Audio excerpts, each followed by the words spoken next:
بندش آج کل استعمال کیا جاتا ہے، اور عاملین سے پہلے میں معذرت کر لیتا ہوں، اس 1500 سال کے اندر یہ لفظ آپ نہیں سنیں گے. یہ جدید ایجاد ہے، یہ بندش کروا دی گئی ہے. شرعی لحاظ سے بندش کا کوئی تصور نہیں ہے. میں بارہا اس پہ کلام کر چکا ہوں کہ اس طرح لوگوں کو گمراہ کرنا بالکل شرعاً جائز نہیں ہے. میں اس کویسچن یہ کرتا ہوں کہ یہ بتائیے کہ بندش کا کیا مطلب ہے.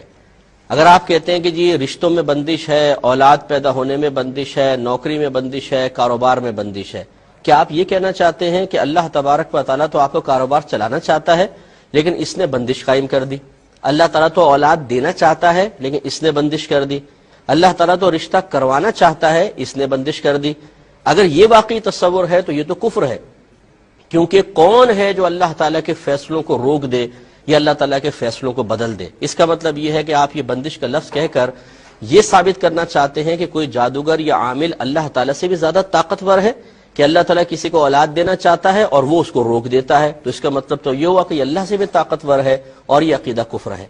اور اگر آپ کے نزدیک بندش کا یہ تصور ہے کہ اللہ تعالیٰ کسی کو اولاد سے محروم رکھنا چاہتا ہے مثلا 3 سال تک، اور اس نے بھی جادو کروا دیا کہ 3 سال تک اس کی اولاد نہ ہو اور نہیں ہو رہی، یہ بندش ہے، تو پھر اس میں بندش کہنے کی ضرورت ہی کیا ہے؟ یہ تو اللہ کا فیصلہ ہے، اللہ کا حکم ہے. یہ کیوں نہیں کہتے کہ جی یہ کوئی بندش نہیں ہوتی ہے، اللہ کی مرضی سے ہو رہا ہے سب کچھ.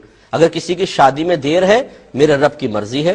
کسی کی اولاد نہیں ہو رہی، یہ میرے رب کی مرضی سے ہے. کون ہے جو اللہ تعالیٰ کے فیصلے کو بدلے؟ لا تبدیل لکلمات اللہ، لا مبدل لکلمات اللہ. اللہ تعالیٰ کے کلمات تبدیل نہیں ہوتے، اللہ تعالیٰ کے کلمات کو بدلنے والا کوئی نہیں ہے. لہذا اس قسم کے تصورات قائم کر کے لوگوں کے لیے ان آستانوں پر اور ان جادوگروں کے پاس جانے کے راستے کھول دینا کہ جو عزتیں بھی لوٹ رہے ہیں، پیسہ بھی لوٹ رہے ہیں، لوگوں کو پاگل بنا رہے ہیں.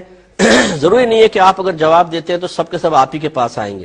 لوگ لاکھوں کروڑوں لوگ ہیں جو اس قسم کے پروگرام دیکھنے کے بعد اس قسم کے جعلی لوگوں کے ہاتھوں میں لٹ رہے ہیں مسلسل، اور اس کا ذمہ دار وہ شخص بھی ہے جو مکمل شرعی تعلیم کے بغیر اس طریقے سے جوابات دے تو وہ قابل گرفت ہے. لہذا بندش کا کوئی تصور نہیں ہے بھائی جان. صحابہ کرام علیہم رضوان صرف ایک عقیدہ رکھتے تھے، اگر ان کو کوئی کسی چیز کی رکاوٹ محسوس ہوتی وہ کہتے میرے رب کی مرضی ہے، ہم اپنے رب کی رضا پر راضی ہیں. تو وہ اطمینان رہتا تھا، قلب بھی مطمئن، ذہن بھی پرسکون، ایمان بھی مضبوط. آج ہمارے ایمان اتنے کمزور ہو گئے کہ اللہ تعالیٰ کی آزمائش کا تصور ختم.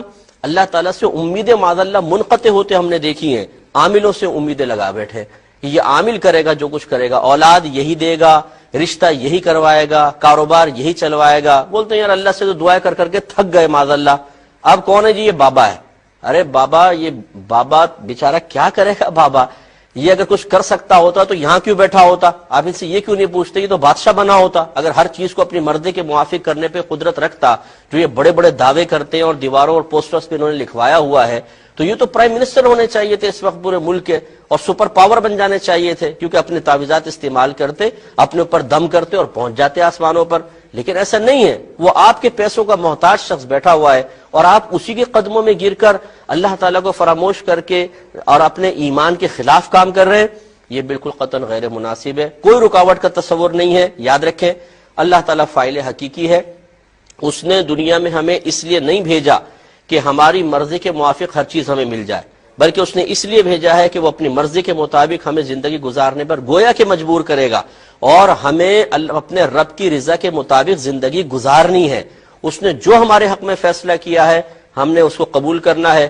اسی کا بدلہ آخرت میں اللہ تبارک و تعالی ہمیں عطا فرمائے گا.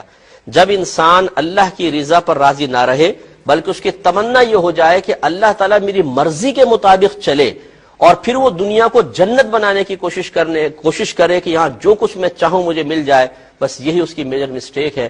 اور اس نے گویا کہ نہ اللہ تبارک و تعالیٰ کی حکمتوں کو سمجھا، نہ دنیا میں آمد کے مقصد کو سمجھا، تو وہ تباہ و برباد ہوگا. ہمارا کام سمجھانا تھا. مجھے پتا ہے کہ یہ باتیں ہر ایک کی سمجھ میں نہیں آتی ہیں. آپ لاکھ سمجھا لیں، ان عورتوں نے اس قسم کے جعلی باباؤں کے آستانوں کو آباد کر رکھا ہے.